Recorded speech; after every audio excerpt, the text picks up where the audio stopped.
Hello, everybody. So, welcome to the first video in our course on intermediate microeconomics. We're using Robert Pindick and Daniel Rubenfield's ninth edition of Microeconomics. That's our main text, but I'm going to be drawing um, little things from sort of varying on intermediate microeconomics and various other sources where I think the other source teaches it better. Okay, so this is the first video. I'm going to make it nice and easy. Obviously, you've got to get used to my accent. Very English, though I live in the United States of America. And yeah, I'm, very happy to do this course, and I'm looking forward to meeting you in the office hours that are, which will be on the syllabus. It'll be very clear when you can meet me online and discuss some of the ideas on this course. Okay, so let's dive in, and I'm going to share my screen. And we're going to look at this PowerPoint. Um, and oh, no, it's not that. Sorry about that. Let's share that again. Um, Side by side. Okay, so we're going to talk about intermediate macroeconomics. Obviously, this is chapter one, and there'll be three videos on chapter one. Each video is around 15 minutes. So, in some senses, what we're doing in this first chapter is what you've done in principles of microeconomics or introduction to microeconomics, whatever you call it. But we're just going back to some of the definitions. Chapter two will go into supply and demand, which you've done on a principles or introductory level, but we'll be taking it a bit deeper. This first chapter is more about just re-establishing the definitions that you already know. So what is microeconomics as opposed to macroeconomics? Microeconomics seeks to understand individual behavior. Now, when we talk about individual, we're not talking about an individual person. It could be an individual entity. That could be a person, a household, or a firm. Obviously in macroeconomics, we're talking about government actions, nations, much bigger entities. But in microeconomics, these come in the government when it may be taxes or when it puts on a price ceiling, the government comes in outwardly, or if you remember the Latin word exogenously, but we'll talk about that later on.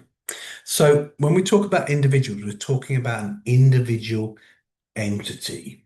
Now, that could be a consumer making purchasing decisions.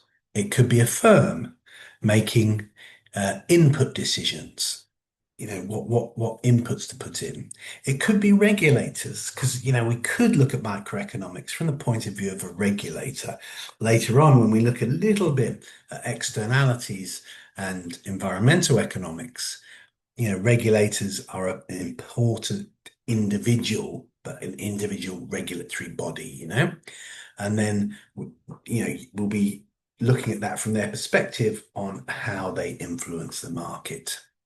And so if you look at this, this last thing, can some policy tools such as taxes or quotas on consumers or firms be beneficial? You may say, oh, that's a macro question. But no, that's not necessarily a macro question because we can think how the tax comes into the micro world, the world of firms and consumers, and how it affects them. So we can think of that thing that is sort of determined by macro policy in a micro way. And so, and the big thing we always have, and I always have to say, oh, why is this? We assume that people are rational. Now you think, "Phew, this is a crazy world. Are people really rational?" Um, but what we're saying when people are rational, we assume people want to maximize their payoff. So a consumer wants to get the best out of a deal. The firm wants to get the profits out of a deal. If you go and say to go to the shop and I say, I want that milk for $3. If they say, oh, if they say, oh, I'll offer it to you for $5, you're not going to take that because the price is $3. You're always going to do what's best for you, and you'd have to be pretty crazy if you wanted to pay more for things. That's what we assume by rationality. Um, and then ultimately, that could be you as an agent, you want to seek your own material payoff.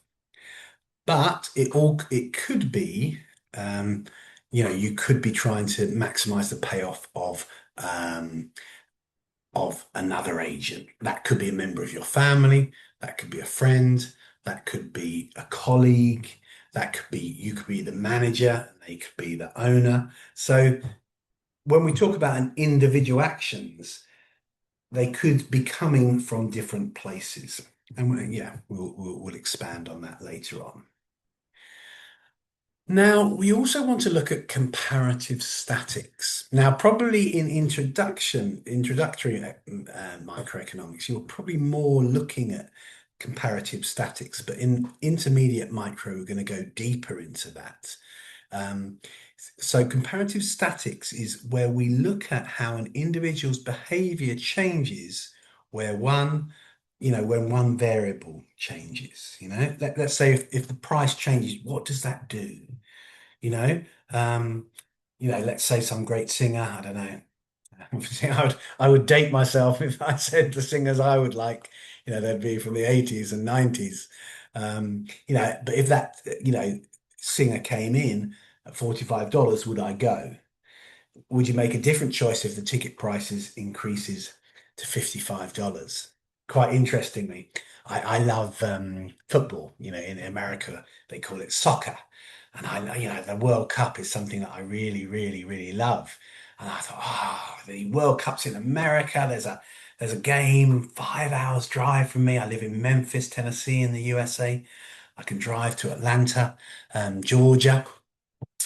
I can go and see a game, but they're charging $2,000 for a ticket. It's virtually impossible to get a ticket for less than $2,000. And I just think I'd pay an awful lot of money to see England play football, but I'm not going to pay that. And it's sort of, like, I'd probably pay 1,000. If I could get it for 1,300, would I pay? That's a sort of 1,500, no, 1,200, probably yes. And you've all in your mind, though you don't realize it, you've got all those things going on. And firms, in terms of what they're prepared to sell, have those sorts of things in their minds. And we can look at that. Comparative statics, often when we're looking at microeconomics, mathematically, we're going to have a series of solutions. But when we want to sort of drill down to a single solution based on a change of one variable, that would be comparative statics. And often that's what we're trying to get to in a when we're building a model. So we come down to this, what is a market? I spent some time in China last summer and I really loved it. It was actually in Changchun in the northeast. I really, really loved it. And it's a wonderful markets. I love markets. I love to, you don't see in England, you don't seem to have those markets that we used to have when I was growing up. And ultimately, a market, what is it? Remember, because we're going to be looking how we model these markets in a graphical and mathematical and algebraic way. But a market is something that brings buyers and sellers together, and ultimately. it's bringing them together so they can do all these interactions in terms of actual or potential interactions, and that will determine the price and the set of products. Now, you think, wow, yeah, old school markets, that's markets, but realistically, is there really that much business still done in these sort of traditional markets?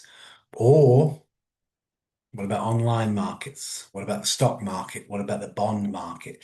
There are markets everywhere. Um, in some senses, a lot of the social media, although we don't realize it, we're paying something from being on it. Maybe we're paying with our data. So that there's a market going on all sorts of different levels that may not be the sort of classic market that we know, and the principles we learn through supply and demand and profit maximization, cost minimization is a way of modeling completely diverse markets, all the markets we're involved in on a daily basis. And, sort of one thing with markets is, is that a market is, through the interaction between the buyers and sellers, the price and the range of products will be included. That including that particular market will come out of the interaction between it says the determination of the buyers and sellers, but it's ultimately the willingness to pay of the buyers and the reserve price of the sellers, and we'll talk about these concepts later. Now, obviously, the difference between markets leads this idea of arbitrage, the practice of buying at a low price at one location and selling at a high price in another.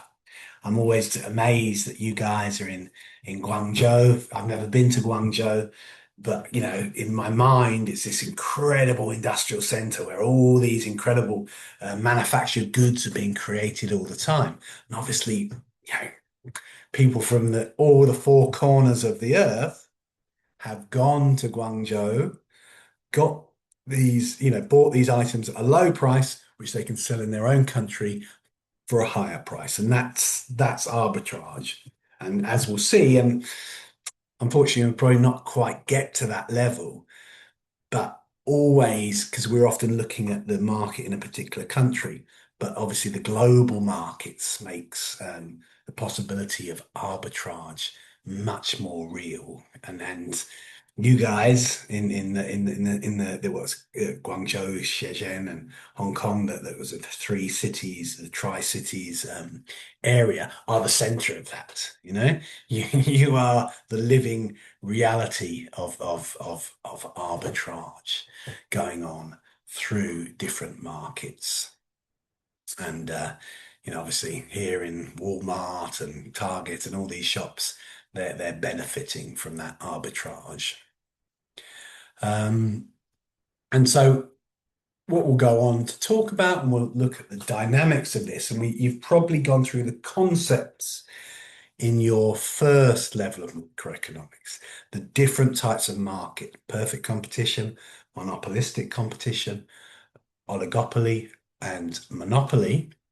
And we'll be looking at these different types of markets. A perfectly competitive market has these many buyers and sellers, so no single buyer has an impact on price. We know, yeah, we've looked at all this: agricultural markets, small local coffee shops, but actually there's many other markets that, because we know that perfect competition doesn't really exist in the real world, but there's a lot of markets that can be treated as if they were perfectly competitive. We can model them in that way. But monopolies and oligopolies, when they act as a cartel, we have to model those as non-competitive markets. They're a very, very different thing. They're a different, a different, and we have to have different tools to look at that. Okay, so these are all things you know, but this is getting you back into the world of microeconomics. And in this course, we're going to dive deep into some of these concepts and use more sophisticated mathematical techniques to model these ideas. So I'm looking forward to seeing you in the next class, where we'll go a bit deeper into these ideas. Thank you.